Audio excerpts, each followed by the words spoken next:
पर्याप्ति प्ररूपणा से अपर्याप्तक क्षुद्र भव का वर्णन।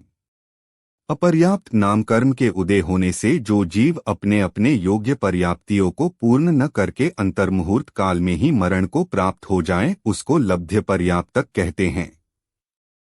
सबसे छोटी आयु को क्षुद्र भव कहते हैं। इसमें अपर्याप्तक अवस्था में ही जीव का मरण हो जाता है। इन जीवों का दूसरा नाम लब्ध्य पर्याप्तक है।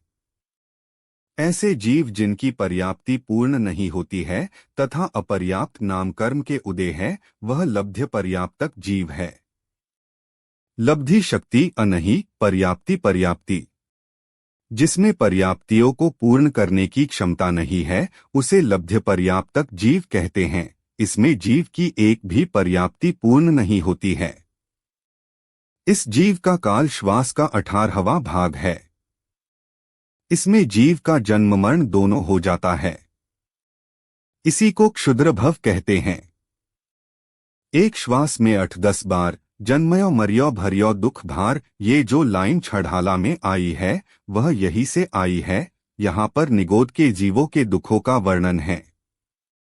निगोद में भी अपर्याप्तक जीवों का वर्णन है। इन्हीं जीवों के भवों को भी क्षुद्र भव कहते हैं क्योंकि इनके भवों का काल बहुत ही सूक्ष्म होता है तथा यह क्षुद्र भव लब्धि अपर्याप्तक का ही दूसरा नाम है। श्वास का अर्थ है नाड़ी का चलाना। एक मुहूर्त में 48 मिनट या 3773 श्वासोच्छ्वास होते हैं। एक मिनट में 78.60 श्वासोच्छ्वास तथा एक श्वासोच्छ्वास का काल 0.76 सेकेंड में हो जाता है, जिसमें क्षुद्र भव वाला जीव 18 बार जन्म मरण कर लेता है। तो एक जीव के जन्म मरण का काल 0.76 भाग 18 बराबर 0.04 सेकेंड हुआ, जो किसी भी आयु का सबसे जघन्य समय है। इससे जघन्य और कोई भी आयु नहीं है। इस जघन्य आयु में भी जीव अपने आयु बंध के 8 अपकर्ष भी करता है।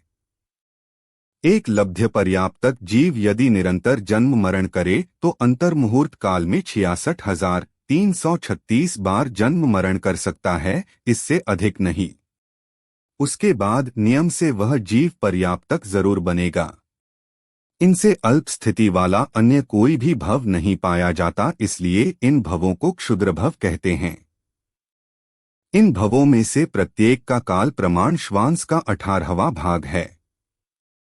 फलत त्रैराशिक के अनुसार 66,336 भवों के श्वासों का प्रमाण 3,685 1/3 होता है।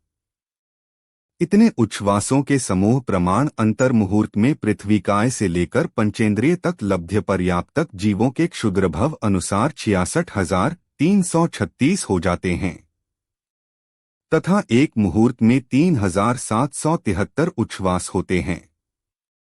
इन क्षुद्र भवों में एकेंद्रिय, द्विंद्रिय, त्रिंद्रिय, चतुरिंद्रिय तथा पंचेंद्रिय के तिर्यंच तथा मनुष्य दोनों आते हैं। यह क्षुद्र भव मनुष्यक्ति एवं तिर्यंचक्ति के जीवों में होता है।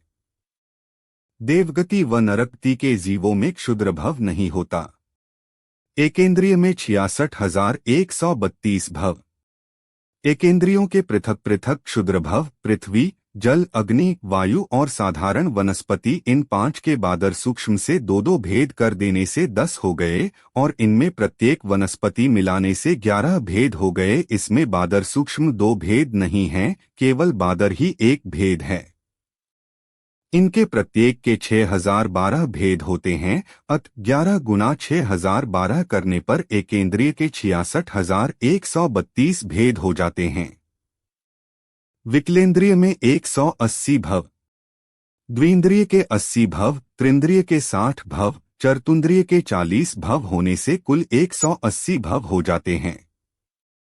पंचेंद्रिय के 24 भव, असंगी पंचेंद्रिय के 8 भव, संगी पंचेंद्रिय के 8 भव, मनुष्य के 8 भव मिलाकर 24 भव है। सभी क्षुद्र भव 66,132 प्लस 80 प्लस 60 प्लस 40 प्लस 24 66,336 हो जाते हैं। इन प्रत्येक भव का काल अंतर्मुहूर्त होता है। सारे भवों का काल भी अंतर्मुहूर्त में हो जाता है। लब्ध्य पर्याप्त जीवों के एक मिथ्यात्व गुणस्थान ही होता है। इन एक साथ अगर 66,336 भव हो जाते हैं तो उसके अगले भव में जीव नियम से पर्याप्तक ही बनेगा, क्षुद्र भव वाला नहीं। ये भी जरूरी नहीं है कि कोई भी जीव अगर क्षुद्र भव में आ गया तो उसे सारे भवों में जन्म लेना ही है। वह एक भव के बाद भी पर्याप्तक बन सकता है, 1000 भव के बाद भी या बीच में कभी भी पर्याप्तक बन सकता है, लेकिन 66,336 भव होने के बाद तो नियम में पर्याप्तक ही बनेगा। पर्याप्ति परूपना से लब्ध्य पर्याप्तक यानी क्षुद्र भव का वर्णन पूर्ण हुआ। यह गोमटसार जीवकांड गाथा 122 से 125 तक में वर्णन है। जिनवाणी माता की जय।